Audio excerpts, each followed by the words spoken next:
Bwana Yesu asifiwe, ndugu msikilizaji wa kipindi chetu cha tafakari ya siku. Ninakusalimu katika jina la Bwana wetu Yesu Kristo. Na leo ni siku mpya Bwana ametupa. Kwa neema yake ametujalia neema ya kuiona. Mimi na wewe unayenisikiliza. Tunamshukuru Mungu kwa neno lake ambalo ndio tafakari yetu ya leo, inayotoka katika kitabu kile cha Mika sura ile ya 4 mstari wa 1. Biblia inasema, lakini itakuwa katika siku za mwisho ya kwamba mlima wa nyumba ya Bwana utawekwa imara juu ya milima. Mlima wa nyumba ya Bwana utawekwa imara juu ya mlima. Nao utainuliwa juu ya vilima, na watu wa mataifa watauendea makundi makundi. Neno hili linatupa kufahamu katika nyakati ambazo tunazoziishi sasa, ni nini kinakwenda kutokea. Kawaida wakati wa mavuno unapokuwa umefika, utawaona wanyama wanaokula mazao wakifika shambani kufanya uharibifu. Kabla haijafika wakati wa mavuno, hawawezi kuonekana. Sasa inapoonekana kwamba wanyama wapo, kuna matunda tayari. Tuna miti ya matunda tuko nayo hapa kwetu, katika maeneo ya kwetu. Ghafla tulikuja kuona nyani wanajaa, yani hivyo wanaitwa nini, ngedere, sijui ngedere ya wanajaa. Sasa tulikuwa tunasema wametokea wapi? Ndio kaona mmoja anakula matunda ya ule mti mmoja wao katika, yani mmoja wa miti hiyo. Ndio kaelewa kwamba hao wameonekana, maana nilikuwa nawaona huko kwa majirani wapi, nashindwa kuelewa. Ndio nikaona wamefika na kwangu. Kumbe ndio season, nyakati, wakati. Wamekuja kwa sababu kuna chakula chao pale. Na hicho chakula chao ndio chakula chetu. Manake sasa sisi tumepanda ili tule, na wao wanakuja kuchukua wale, kwa maana wanafanya uharibifu katika kile ambacho sisi tunakitaka. Unakuta wamejazana sana, basi na kwa kazi ni kuwafukuza. Kwenye mpunga hali kadhalika. Mpunga ukishafika mahali pa kushamiri, basi ndege wanakuja. Hawaitwi na mtu, ni majira wao wanatambua. Sasa na sisi kama kanisa tunatakiwa kutambua majira. Ndio anasema hapa, lakini itakuwa katika siku za mwisho ya kwamba mlima wa nyumba ya Bwana utawekwa imara. Hili ni jambo ambalo sisi kama kanisa tunapashwa kulielewa, ya kwamba tunaishi katika majira ambayo yana matukio ambayo yanaonyesha dalili za wakati tulio nao. Biblia inasema kwenye Zaburi 24 mstari wa 3, ni nani atakayepanda katika mlima wa Bwana? Ni nani atakayesimama katika patakatifu pake? Mstari wa 4 akasema, mtu aliye na mikono safi na moyo mweupe, asiyeinua nafsi yake kwa ubatili, wala hakuapa kwa hila. Tunaona jinsi gani ambavyo ili niweze kupanda katika kile kilima cha Bwana, ili niweze kufika hapo juu kwenye mlima wake Mungu, kuna namna ninayotakiwa kuwa, ili niweze kusimama patakatifu pake. Patakatifu pake ni namna gani niweze kwenda mbele zake. Kuna jinsi natakiwa kuwa. Na hiyo sasa ndiyo ambayo tunayoiona katika mistari hii ambayo tumesoma kwenye kitabu hiki cha Mika sura hii ya 4 mstari wa kwanza, kwamba wakati uliamriwa na ulinenwa utafika, na wakati huo ama kipindi hicho kuna kitu kitafanyika, ya kwamba mlima wa nyumba ya Bwana utawekwa imara juu ya mlima. Kwa maana mahali patakatifu pasisi kupaendea ili tuweze kuabudu katika roho na kweli, sawasawa na Yohana 4 mstari wa 22 aliyozungumza Yesu na yule mwanamke Msamaria. Mahali hapo pamekuwa pakiingiliwa kwa namna ya kawaida tu. Mtu anaishi katika maisha mabovu, lakini anaingia patakatifu. Watu tunaishi katika dhambi, lakini tunakuja kanisani. Kila mtu anakuja anasema ameokoka. Kila mtu anasema Bwana asifiwe. Sasa hivi imefika wakati ambapo hakuna anayejua nani ameokoka kikweli. Maana wokovu umepoteza ule udhihirisho wa haki ya Mungu ndani ya mtu kuonekana. Kwa hiyo ni mtu akisema tu Bwana asifiwe basi anajulikana ameokoka. Lakini wakati uliamriwa na ulitajwa, ulisemwa utakuwepo. Na sasa wakati huo umefika. Ni wakati huu sasa ambapo Bwana anakwenda kuinua ama kuisimamisha nyumba yake, kuiweka imara nyumba yake juu ya mlima wake mtakatifu. Mlima wake mtakatifu ni upi? Tumesoma Zaburi 24 kuonyesha ya kwamba ni nani anayeweza kufikia mlima ule, mahali patakatifu pa Mungu, mahali ambapo Bwana anakaa kwenye uhalisia wa wokovu. Waefeso sura ya 2 anatuambia mstari ule wa 6, wa 5 kwa 6, anatuambia ya kwamba alitufufua pamoja naye akatuketisha pale mahali pa utukufu wake, pale mahali pa utukufu wake. Zaburi naye anasema tena ya kwamba akaaye katika pahali pale pasiri, pale penye uvuli wa uvuli wake yeye, mahali ambapo ni pake yeye anapopaishi ama anapopakaa. Hapo ndipo mahali ambapo kanisa linapotakiwa kukaa, mahali pasirini, aketie mahali pasiri pake aliye juu, atakaa katika uvuli wake Mwenyezi. Wakati huu umefika wa hayo kutimia, na tafakari yetu ya leo ni ya kutukumbusha ya kwamba wakati umefika. Majira ndio hayo tunayaishi sasa. Kwa hiyo kila mtu aweze kutambua ni majira gani. Kuna mapinduzi yanakwenda kufanyika, kuna mambo yanakwenda kufanyika, kwa sababu kama jinsi tunavyoona uovu umekithiri katika ulimwengu. Uovu umekuwa ni mkubwa, ni mbaya kuliko unavyoweza kuelewa.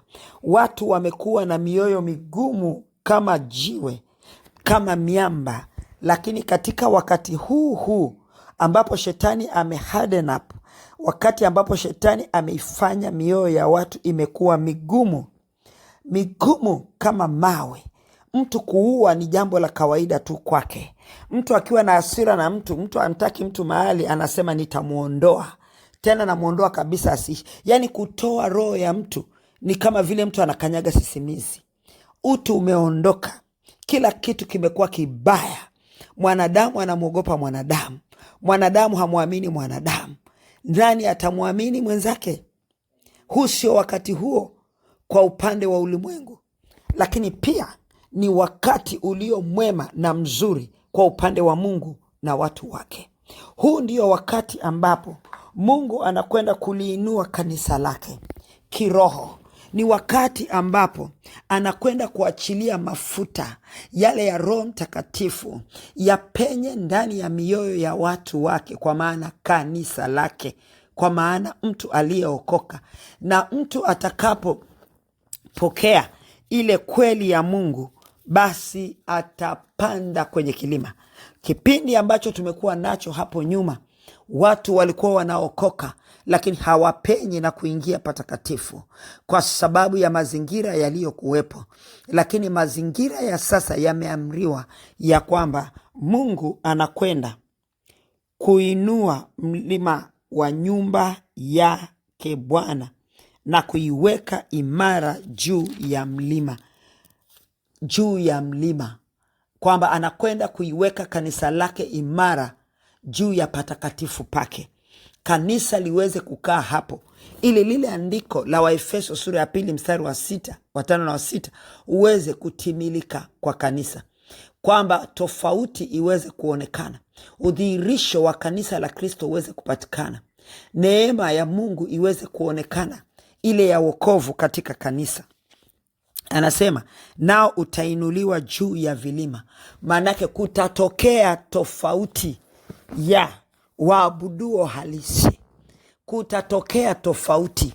Watu wataanza kuchanganua, wanadamu wataanza kuliona kanisa la Kristo la kweli ni lipi, maana watu wanarejeshwa.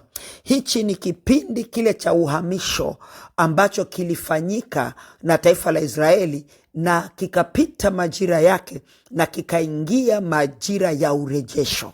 Sasa kanisa linaingia kwenye majira ya urejesho. Ninasikia mpaka ndani ya nafsi yangu msisimiko ninapotamka maneno haya.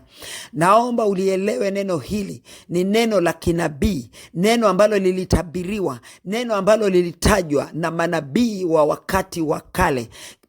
Nabii Mika, nabii mdogo Mika, waliokuwa wanatabiri na wengine walitabiri. Muda haunitoshi kuwaelezea, lakini tunasoma Mika, na neno hili ni la kinabii kwako uelewe. Wewe ambaye unaishi pasipo kutambua unaishi majira gani, wewe unayeishi kwa kutambua majira ya kuona maangamivu na dhambi zimeongezeka, ukasema ndio majira ya wakati wa mwisho.